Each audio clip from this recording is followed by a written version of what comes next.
আসসালামু আলাইকুম প্রিয় দর্শক, যেখানে আমরা শুটিং করি এবং যেখানে এতদিন শুকনা ছিল, ধানের জমি ছিল, আজকে এখানে কিছু কিছু পানি, বর্ষার পানি এসে পৌঁছেছে। যে আমার চতুর্দিকে দেখছেন যে এই রাস্তাটা, পাকা রাস্তাটা এই পর্যন্তই, যতটুকু দেখছেন আর কি। তো এই আশেপাশে পানির আনাগোনা আমরা দেখতে পাচ্ছি এবং এই পানিটা আরও বেশি হওয়া প্রয়োজন, কারণ আর উপরে যদি পানিটা উঠে তাহলে প্রচুর মাছ হবে এবং মাছ খেলা করার একটা সুযোগ পাবে। তবে এখানে কারেন্ট জাল কিংবা অন্যান্য যে ক্ষতিকর যে জালগুলো আছে, যেগুলা জেলেরা ব্যবহার করে পোনা মাছ ধরে ফেলে, সেগুলোও আসলে এখান থেকে উচ্ছেদ করা দরকার আর অভিযান চালানো দরকার মনে করছি। তো বর্ষাকালে আমাদের বর্ষা মানে হাওর অঞ্চলে ভাটির প্রবেশদ্বার তারাইল। তো এই হিসাবে আমাদের সুবিধার জন্য, প্রকৃতির জন্য, মানুষের জন্য, জমি চাষের জন্য, জমির উর্বরতার জন্য আর একটু পানির প্রয়োজন। বর্ষার যতটুকু প্রয়োজন ততটুকুর কথা বলছে, আবার বেশি হলে তো বন্যা হয়ে যাবে। তো আমি বিষয়টা সকালবেলা আসলাম এখানে তুলে ধরার জন্য আপনাদের কাছে এই ভিডিওটা পোস্ট করতেছি। এই যে আমাদের সাচাইল কিশোরবন্দের যে দৃশ্যটা, সেটাই আপনাদেরকে দেখাচ্ছি আর কি।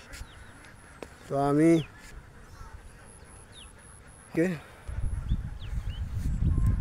এই যে দেখেন নৌকা, ঘাটে ঘাটে নৌকা বাঁধা, ঠিক আছে।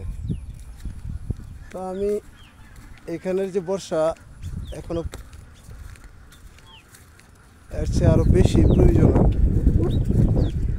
বর্ষাকালটা যদি প্রচুর পানি না হয় তাহলে আসলে ভাল লাগে না। এই যে দেখেন পাট ক্ষেতের থেকে পাট পছায়া উঠাইতেছে এই যে রাস্তার পাশে। এটা গ্রামের একটা দৃশ্য, গ্রামীণ দৃশ্য। এই মৌসুমে পাট তুলে থাকে কৃষকরা। আমি দেখতে পাচ্ছি সামনে একজন মহিলা পাট তুলতেছে, তার নিজের জমির পাট।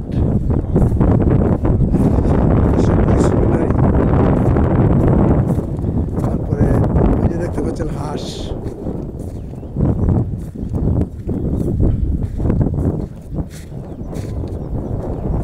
ও ভাবি, নিজের ক্ষেতের? হ্যাঁ,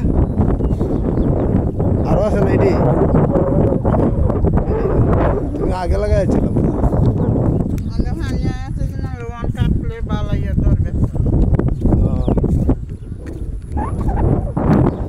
দেখছেন রাজহাঁসের পাল, তারা পানি পেয়ে খুবই আনন্দ, খেলছে, খাচ্ছে। অনেক সুন্দর দৃশ্য, গ্রামের দৃশ্য। তারপরে এটা একটা মেটু পথ, হাওরের মানে বন্ধের ভিতর দিয়ে, এটা বেরনতলার দিকে গেছে। এটা হলো বেরনতলা গ্রাম। এই হলো আমাদের বন্ধের দৃশ্যটা আর কি। ওই যে লাল বিল্ডিংটা দেখা যায়, ওইটা সম্ভবত ফায়ার সার্ভিস অফিস তারাইল।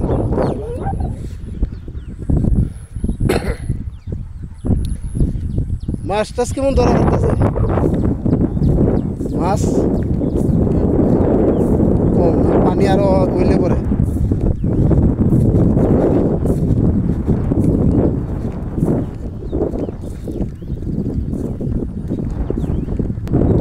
প্রিয় দর্শক, আমি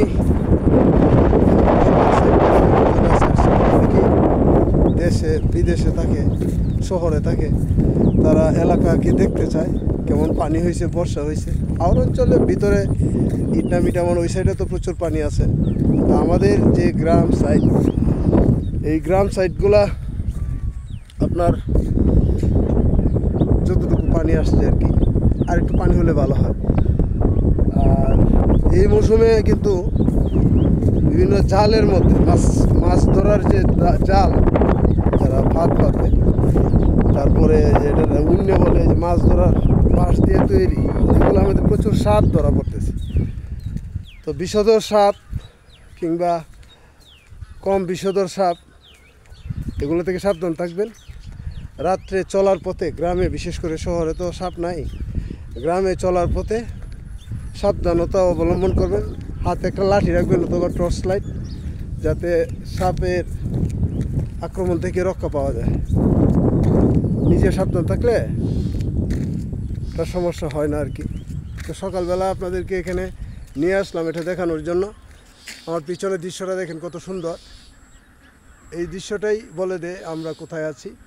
আমাদের গ্রাম, আমাদের সোনালী ফসল, আমাদের ক্ষেত, আমাদের মেঠোপথ, বর্ষাকাল, আমাদের প্রকৃতি শহর থেকে অনেক সুন্দর।